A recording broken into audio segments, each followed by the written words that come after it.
Deputy नज़ीर अहमद ने novel का आगाज किया तो इस सिन्फ की तामीर और तरक्की में बड़े बड़े कलमकारों ने अपना हिस्सा डाला। यही वजह है कि उर्दू में जहां समाजी, सियासी, तारीखी, नफ्सियाती, जासूसी और साइंसी नावल लिखे गए, वहां पे तकनीक और मौजू की सतह पर भी हमें एक तनव्वु नजर आता है। जहां तक खैबर पख्तूनख्वा का ताल्लुक है तो इस मंजरनामे पर भी हमें नावल की एक रिवायत नजर आती है और उम्दा नावलों के नमूने भी मिल जाते हैं। ताहम अगर मजमूई तौर पर हम इसका जायजा लें तो हम इस नतीजे पर पहुंच सकते हैं कि यहाँ दीगर असनाफ के बरक्स नावल को कम तवज्जो मिली। यही वजह है कि यहाँ पे उर्दू अफसाने और नावल की उम्र लगभग एक जैसी है। खान गुलाम हसन खान के नावल अफशाए राज को यहाँ का पहला नावल माना जाता है जो 1903 में शाया हुआ।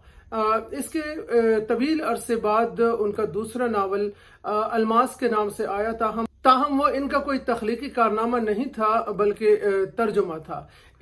इसके बाद इनायत अली शाह का नावल दस्ते गैब के नाम से 1920 में शाया हुआ।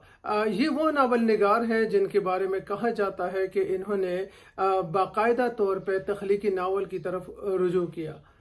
इनके अलावा निसार अजीज भट्ट और खातिर गजनवी जैसे बड़े कलमकारों ने भी इस रिवायत में अपना हिस्सा डाला, लेकिन इस मंजरनामे का जो एक बड़ा नाम है वो रहीम गुल है, जिनके यहाँ हमें नावल के तमाम खद्दुखाल और लवाजिमात नजर आते हैं।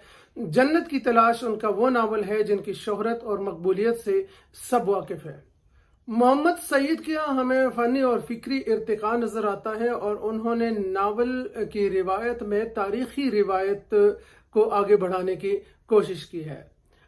ये इन बड़े बड़े कलमकारों के अलावा बहुत सारे और भी नाम हैं जिन्होंने इस रिवायत में अपना हिस्सा डाला है, जिनमें रजिया फसी अहमद, अहमद पराचा, डॉक्टर एजाज राही, मुसर्रत लगारी, मुशर्रफ तमीज़, ताहिर अफरीदी जैसे बड़े बड़े नाम इसमें शामिल हैं। जैतून बानो ने बरगे आरजू के नाम से नावल लिखा और उसकी शोहरत और मकबूलियत को देखते हुए पाकिस्तान टेलीविज़न ने ड्रामाई तश्कील करके उसको टेलीविज़न से नशर भी किया। इसमें बचपन में तय होने वाले रिश्तों और बेजोड़ शादियों को मौजू बनाया है। इसी तरह सादुल्ला जान बर्क ने शब चराग के नाम से जो नावल लिखा है उसका मौजू और उसके लफ्जियात पख्तून सकाफत की नुमाइंदगी करते हैं। ताहम दरमियान तक पहुँच के ये नावल एक मखसूस सियासी नजरिए के नज़र हो गया है। अख्तर रजा सलीमी एक और अहम नाम है जिन्होंने जंदर, जागे हैं ख्वाब में और लुवाक जैसे नावल उर्दू अदब को दिए हैं।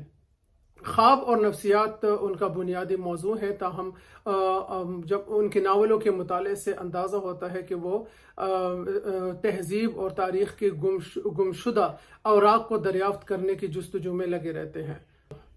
मारूफ शायर अजीज एजाज ने भी पशेमान चाहते के नाम से एक नावल और दो नावलेट का मजमुआ इस रिवायत का हिस्सा बनाया है। इसी तरह ज़ैब सैयद का नावल आधी रात का सूरज स्पेन और उंदलस के उरूज ज़वाल की कहानी है, जिसे उन्होंने सफरनामे की तकनीक में लिखा है। खालिद क़य्यूम तनोली का नावल पस गुबार सफ़र मकतूबाती तकनीक में लिखा गया है और इस नावल के किरदार हमें मुसलसल एक रूहानी सफ़र तय करते हुए नजर आते हैं। खैबर पख्तूनख्वा की इस रिवायत में एक नाम आरिफ खटक का भी शामिल हो चुका है, जिनका पहला नावल छुटकी और दूसरा ये पाला है के नाम से शाया हो चुका है। इन नावलों में 21वीं सदी के ना हल होने वाले मसाइल को मौजू बनाया गया है। 2022 में राजा काशिफ का नावल इस बात मंजर आम पर आया जो बुनियादी तौर पर इल्हाद का साइंसी और नफ्सियाती तज्जिया है। डॉक्टर इजहारुल्लाह इजहार ने भी इस रिवायत में अपना हिस्सा डाला और दो नावल आखिरी मोहब्बत और दुआम के नाम से लिखे। इन दोनों नावलों में मोहब्बत के फलसफे पर बहस की गई है। यही वजह है कि इसमें हमें एक मुकालमाती तकनीक नजर आती है। देखा जाए तो खैबर पख्तूनख्वा के अदबी मंजरनामे पर एक नावल की एक मजबूत रिवायत होने के बावजूद ये खित्ता अभी तक राजा गिद्ध, उदास नस्लें, खून जिगर होने तक या आंगन जैसे बड़े नावलों का मुंतज़िर है। इसकी बड़ी वजह मेरे नज़दीक यही हो सकती है कि नावल लिखने के लिए मिजाज में जिस ठहराव की ज़रूरत होती है, यहाँ के लोगों के मिजाज में उसके बरक्स एक सीमाबियत पाई जाती है।